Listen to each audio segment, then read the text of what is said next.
Everyone, welcome to the session. आज की class में हम पढ़ने जा रहे हैं पंजाब स्कूल एजुकेशन बोर्ड की 5वीं क्लास की हिंदी की किताब पहली भाषा फर्स्ट लैंग्वेज, और उसमें उसका 17वां पार्ट जो कि एक कविता है, उन्नति का मंत्र। आज हम इस कविता को प्रसंग सहित समझेंगे और कठिन शब्दों के अर्थ भी जानेंगे। इसकी क्वेश्चन आंसर्स की वीडियो ऑलरेडी अपलोडेड है, आप चाहें तो जाके देख सकते हैं। चलिए अब हम चर्चा करते हैं कविता की। कभी सवेरा कभी अंधेरा, कभी चांद मुस्काता है, खिलता फूल कभी डाली पर, वही कभी झड़ जाता है।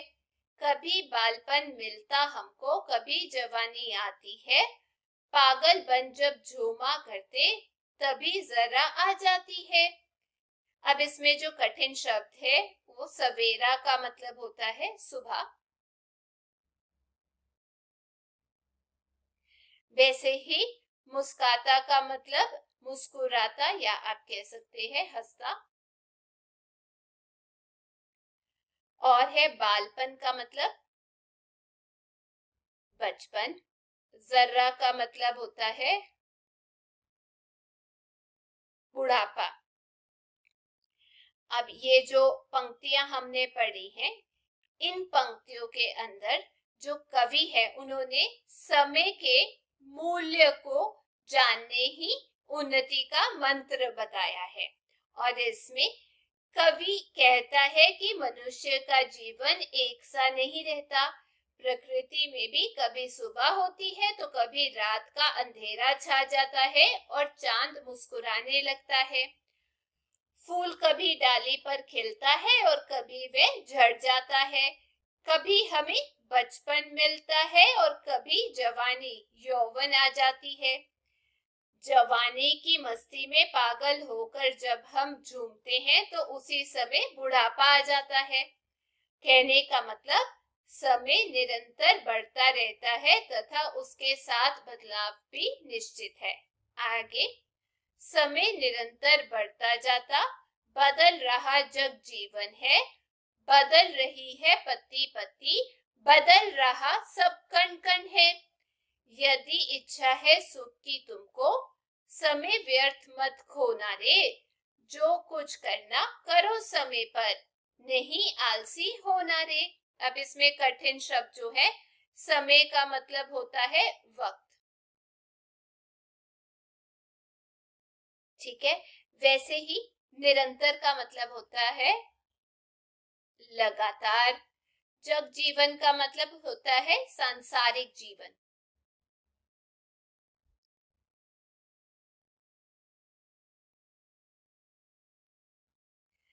वैसे ही यहाँ पर जो कठिन शब्द है कण कण मतलब जर्रा जर्रा। इच्छा का मतलब होता है चाह। उसके बाद कठिन शब्द है व्यर्थ। व्यर्थ का मतलब होता है फजूल। और आलसी का मतलब होता है सुस्त। अब इन पंक्तियों में कवि ने समय का महत्व बताया है और कवि कहता है कि समय लगातार बढ़ता जाता है, समय बीतता रहता है, इसी के साथ संसार का जीवन भी बदलता रहता है। दुनिया में पति पत्नी और हर कण बदल रहा है। अरे मानव, यदि तुम सुख चाहते हो तो अपना समय व्यर्थ मत गवाओ। तुम्हें जो कुछ भी करना है उसे समय पर कर डालो। आलसी बनकर रहना बुरी बात है। कहने का मतलब समय अमूल्य है, वे लौट कर नहीं आता। आगे पढ़ते हैं। तीसरा, समय मान है, समय प्राण है, समय सभी सुख दाता है, समय नष्ट कर नहीं कोई भी विद्या धन सुख पाता है।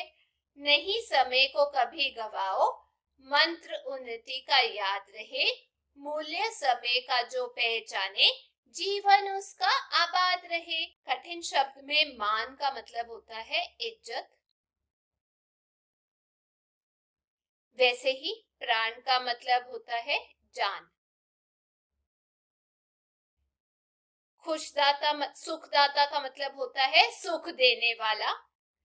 वैसे ही विद्या धन का मतलब होता है विद्या रूपी दौलत, और उन्नति का मतलब होता है तरक्की।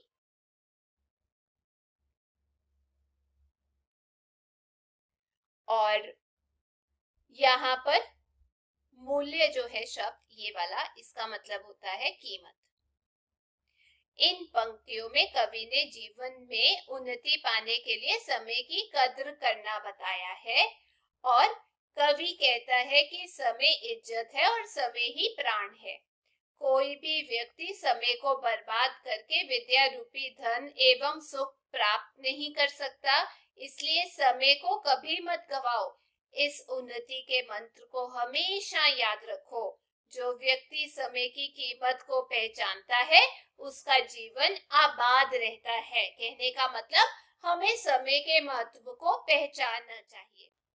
तो ये थी आज की क्लास। मैं उम्मीद करती हूँ आप सबको ये कविता अच्छे से समझ आ गई होगी। यदि वीडियो अच्छी लगी तो चैनल को लाइक शेयर सब्सक्राइब करना मत भूलिएगा। फिर मिलेंगे। Till then take care, bye bye.